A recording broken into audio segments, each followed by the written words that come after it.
Welcome বন্ধুরা, তোমরা সবাই কেমন আছো? আশা করি খুব খুব ভালো আছো। চলো আজকে আবার নতুন একটি ব্লগ নিয়ে আমরা চলে এসেছি। তো তোমাদেরকে দেখাবো আজকে স্বামী বিবেকানন্দ যে গ্রামে এসেছিলেন, মা শারদা মা যেখানে এসেছিলেন, সেই হুগলি জেলার বিখ্যাত একটি গ্রাম আঁতপুর, যেখানে আমরা চলে এসেছি। ভারতের পশ্চিমবঙ্গ রাজ্যের হুগলি জেলার একটি গ্রাম। এটি তারকেশ্বর থেকে প্রায় 20 কিলোমিটার দূরে অবস্থিত। জায়গাটার নাম হচ্ছে আঁতপুর।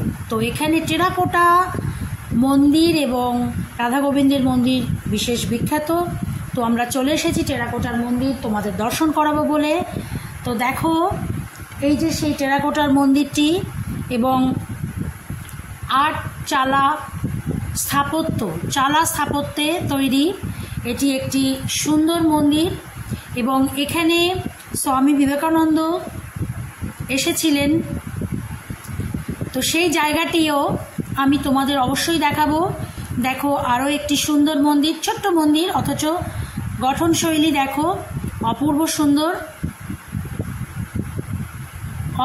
সুন্দর। দেখো মন্দিরের চূড়োটা, ছোট্ট একটি মন্দির কিন্তু অপূর্ব সুন্দর দেখতে। প্রচণ্ড বৃষ্টি পড়ছিল, বৃষ্টির মধ্যেই আমরা শ্যুট করছিলাম তোমাদের জন্য। রোদ জল মেখে প্রচণ্ড গরম, এসে আমরা অসুস্থ হয়ে পড়েছিলাম প্রায়, এতই গরম ছিল। এবং আমার হাজব্যান্ড, আমার বাচ্চাও গেছিল। তো অত্যন্ত অসুবিধার মধ্যে আমরা শ্যুট করেছি এখানে।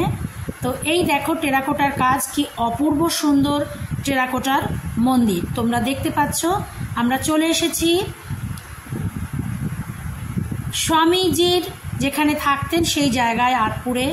বলা হয় এখানে 1886 খ্রিস্টাব্দে ডিসেম্বর মাসে, এই যে দেখো ধনুচি নয়, এটা হচ্ছে এখানে স্বামী বিবেকানন্দ সন্ন্যাস নিয়েছিলেন।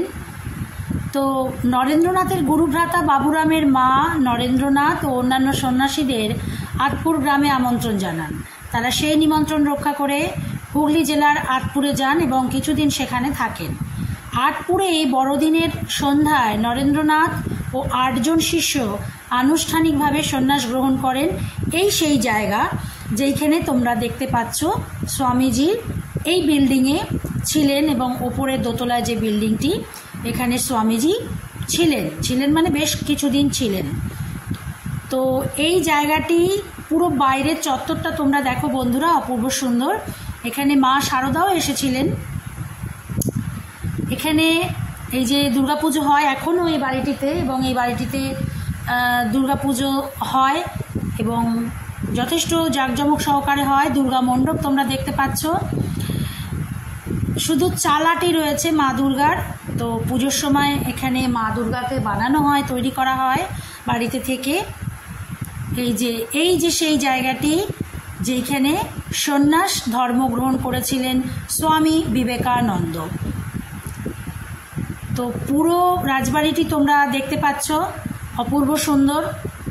এই যে সেই জায়গা যেখানে স্বামীজি সন্ন্যাস ধর্ম নিয়েছিলেন, আরও 8 জনকে সঙ্গে নিয়ে সন্ন্যাস ধর্ম নিয়েছিলেন। যজ্ঞ মণ্ডপটি তোমরা দেখতে পেলে। এই যে পুরো বাড়িটি তোমরা দেখতে পাচ্ছ, এটা জাঙ্গিপাড়া। অন্তপুর হলো ভারতের পশ্চিমবঙ্গ রাজ্যের হুগলি জেলার শ্রীরামপুর মহকুমার জাঙ্গিপাড়া। খুব সুন্দর একটি ছোট্ট গ্রাম, এবং এখানে তোমরা ঘুরতে আসতে পারো। খুব অপূর্ব সুন্দর, যেখানে সব কিছু হিস্টোরিক্যাল। স্বামীজি পর্যন্ত এখানে এসেছেন, থেকেছেন, এবং এই জায়গা থেকেই উনি সন্ন্যাস ধর্ম নিয়েছেন। এটা ভাবতে গেলেও গায়ে রোমাঞ্চ হচ্ছে যে সেই জায়গাটা আমি দর্শন করতে এসেছি। তো বন্ধুরা, অবশ্যই তোমরা একবার অবশ্যই এই জায়গাতে আসো এবং এসে এখানকার সৌন্দর্য, প্রাকৃতিক সৌন্দর্যটা অনুভব করো। এই দেখো বড় বড় সমস্ত রান্নার সরঞ্জাম। এখানে যখন দুর্গাপুজো হয় তখন এই সমস্ত সরঞ্জাম এগুলো ব্যবহার করা হয়। তো এই যে আমরা চলে এসেছি রাধা গোবিন্দর মন্দির, যেটা মেন মন্দির, সম্পূর্ণটাই চালা গঠনশৈলী, এবং রাধা গোবিন্দ এর মধ্যে বিরাজমান রয়েছেন। মন্দির তখন বন্ধ ছিল, দর্শন আমাদের হয়নি। তো প্রচণ্ড বৃষ্টি হচ্ছিল, আমরা রিস্ক না নিয়ে যতটুকু পেরেছি সংক্ষিপ্তভাবে এখানে ভিডিও তৈরি করেছি। তো বন্ধুরা, তোমরা আমার সঙ্গে অবশ্যই থাকো। এই দেখো, পুরো টেরাকোটার কাজ, অপূর্ব সুন্দর, অপূর্ব সুন্দর। তো তোমরা অবশ্যই একদিন আসো, এবং একদিনের ঘোরার জন্য অপূর্ব সুন্দর। দেখো, আমার সঙ্গে তোমরা সঙ্গে থাকো, এবং সঙ্গে থাকো এবং আমাকে তোমরা সাপোর্ট করো। অনেক লাইক, কমেন্ট, শেয়ার অবশ্যই তোমরা করো। তো আমি চাইবো তোমরা একদিন এসো। ধন্যবাদ।